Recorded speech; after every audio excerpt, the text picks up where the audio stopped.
May the words of my mouth and the meditations of my heart be acceptable to you, O Lord, my Lord and my Redeemer. Amen.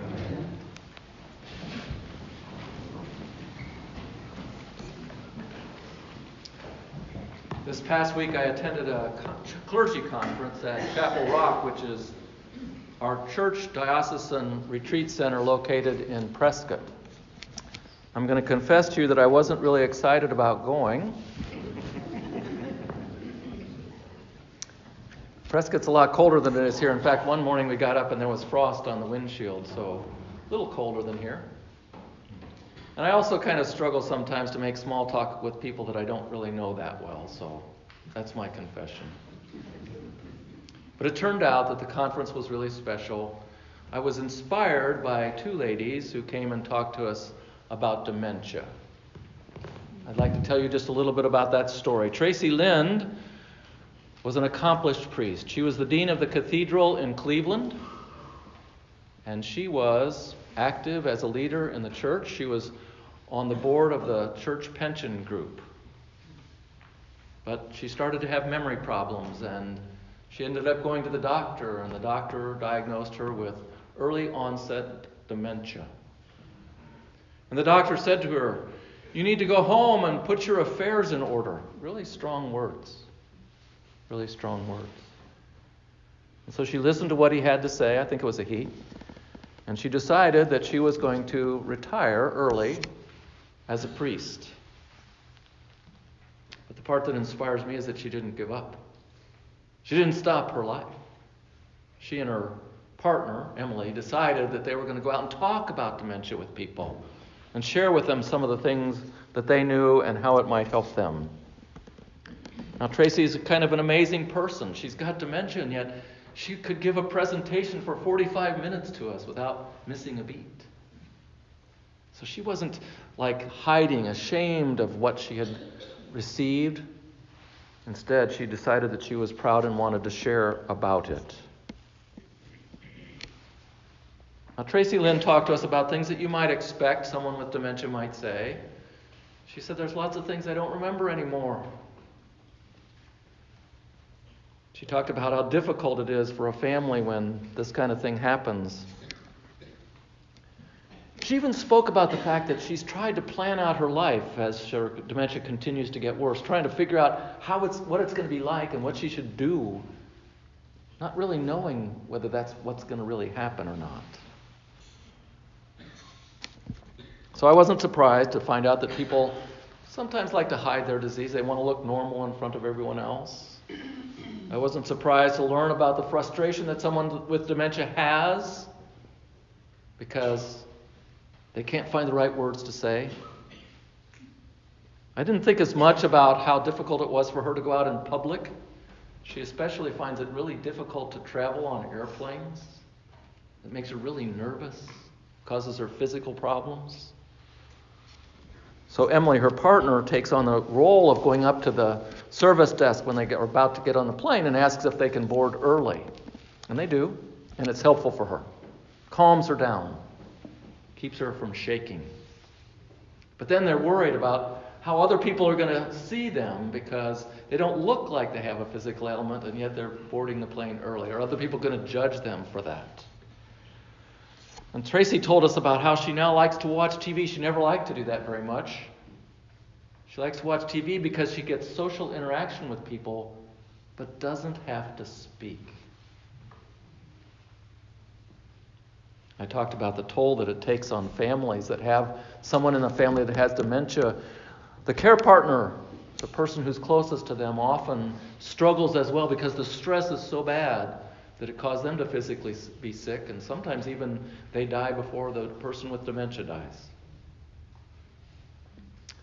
I talk about dementia because there's probably more people with that disease than we even think about, There's an estimate that they gave us that maybe 8 to 10 people here in our church community deal with dementia. And so, because of that, I decided that I would make some copies of some handouts that they gave to us. There's some tips about how to talk to someone with dementia. There's a bibliography that's available. There's even a blog that they have, and you can find that blog site. The material's at the back of the church if you want to pick one of them up. And these two people are pretty well known, I guess. I've been told that their story, a part of their story, is going to be given on 60 Minutes tonight. Now, you might want to record 60 Minutes because probably most of you are going to be watching the Super Bowl. I understand. Today we celebrate the feast of the presentation of Jesus in the temple. I think it does connect in a certain way with the issues of dementia, but let's first talk about what that presentation means to us from a more theological perspective. So, as faithful people, as faithful Jewish people, Joseph and Mary were following the traditions of their church. And the tradition was that 40 days after the birth of the child, the mother and the child should be presented in the temple. So Jesus came, and he was presented as the firstborn male.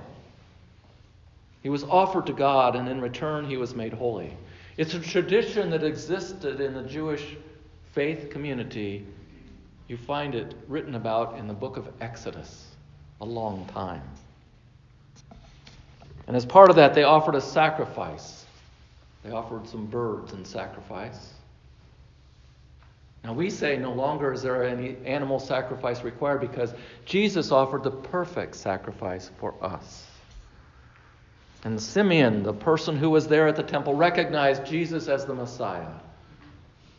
And he spoke about the sacrifice that Jesus would offer so many years later. He said, "This child is destined for the falling and rising of many in Israel.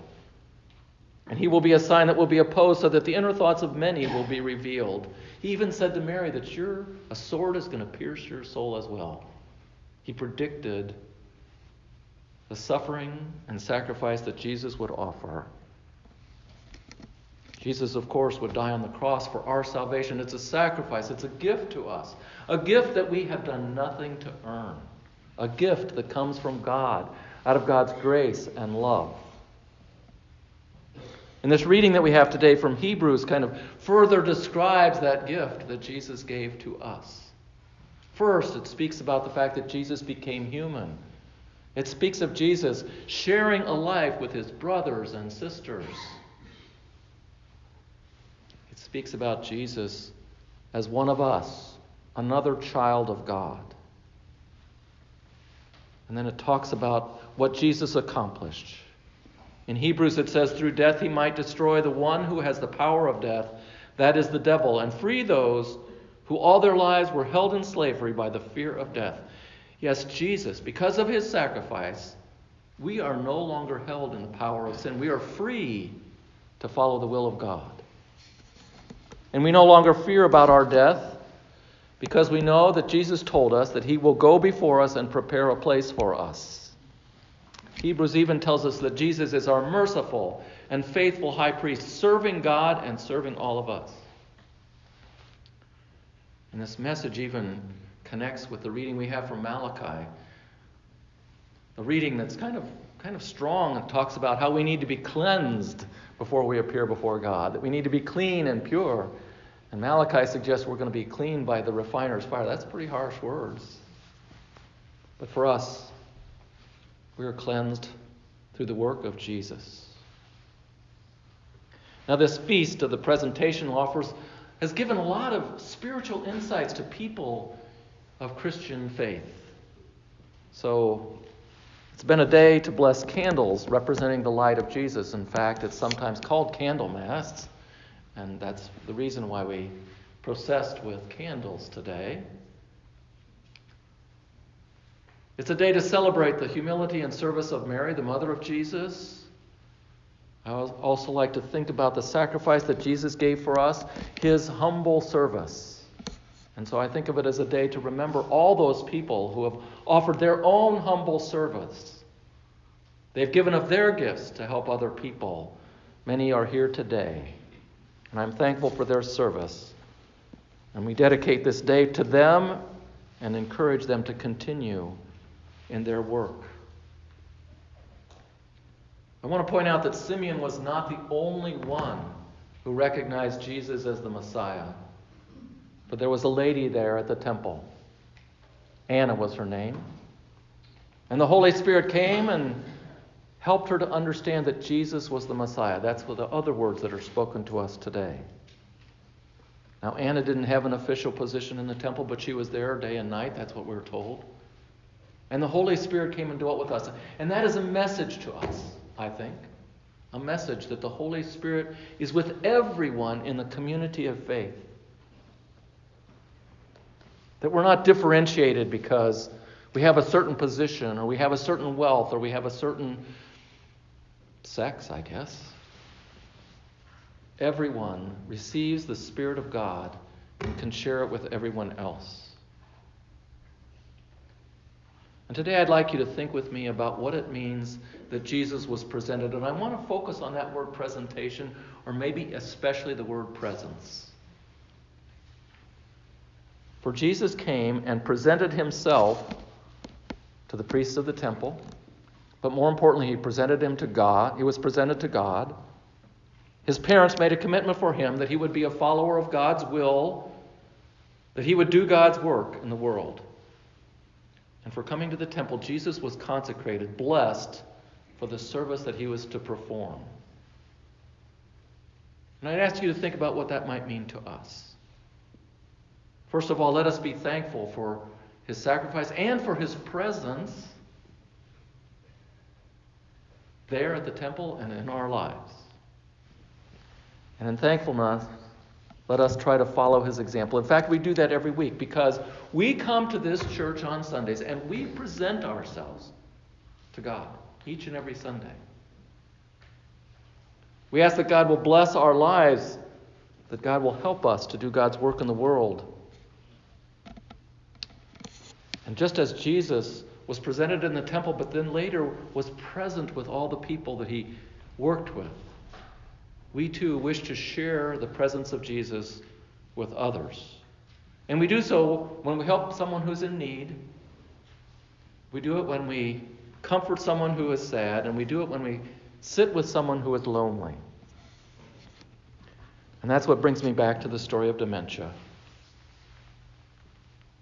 I told you about Tracy. She has dementia, and she wanted to share with me, with all of us, how we might treat people who have dementia. And she spoke about the fact that we should treat them with respect and dignity, maybe with compassion. So she gave an example. She said, maybe you might want to be patient with someone who has dementia as they struggle to figure out the words in response to what you have to say. So it's about patience. But she also talked about the fact that it's best if you can give them some choices in your efforts to help them. So perhaps rather than going up and saying, you really ought to do it this way, you might go and say, maybe I could read to you, or maybe I could give you a ride someplace. Would that be helpful? And as I heard those words, it made me realize that perhaps she was just sharing how we should treat everyone in our life, not just people with dementia, but the way that we can share Jesus in this world. I read a commentary this week by a gentleman named Gerald Daring, and he asked this question: how do we present Jesus Christ to others? And he gave a couple of examples. He said, how do we present Jesus to others on such a pedestal that people can dismiss his example as an unreasonable expectation? Or instead, do we present him like one of us, like his fellow humans, whose love of justice and peace can and should be imitated? Do we present Jesus to others as an indictment of them, as a judgment upon what they have done in their life? Or do we present Jesus as God's saving deed displayed for all the peoples to see, the Messiah who rescues us from our personal and social sinfulness? Some interesting thoughts about how we present Jesus to the world. My hope is that today you might be inspired as I was